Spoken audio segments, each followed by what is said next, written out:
D'accord. Tous ces patrons de club, ils raisonnent en termes d'achat de joueurs. Votre objectif devrait pas être l'achat de joueurs, il devrait plutôt être l'achat de victoires. Et pour acheter des victoires, il faut acheter des points.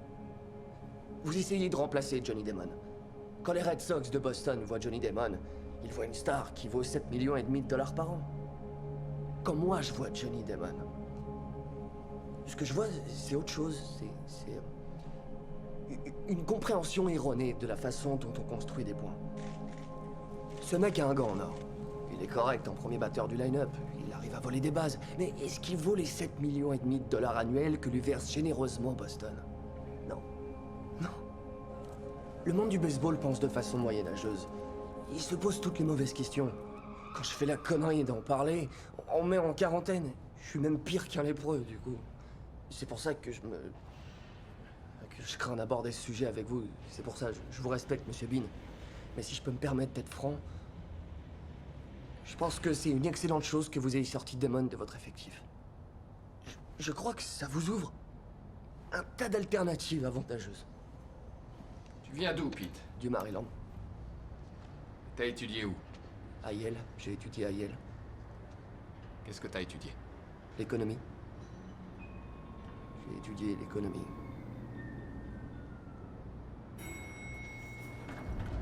Yale, l'économie, le baseball.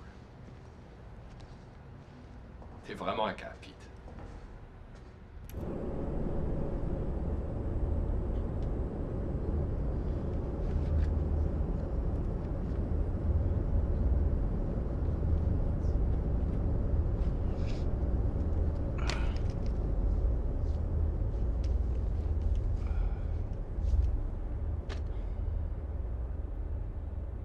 Dites-moi, pourquoi Billy? Qu'est-ce que Billy a de si exceptionnel?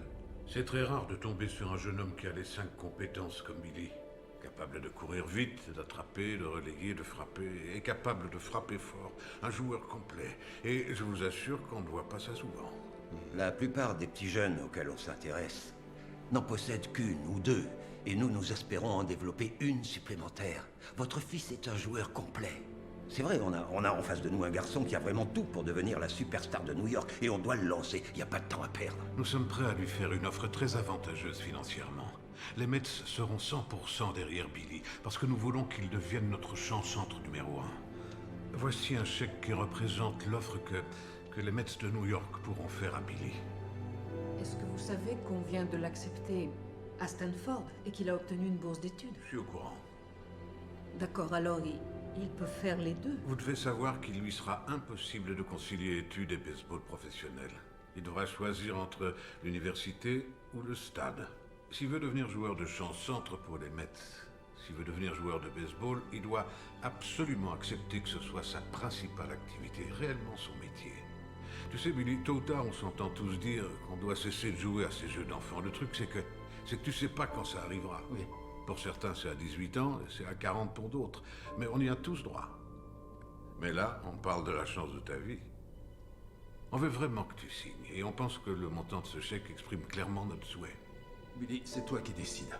Et quelle que soit cette décision, sache qu'on te soutiendra, ta mère et moi.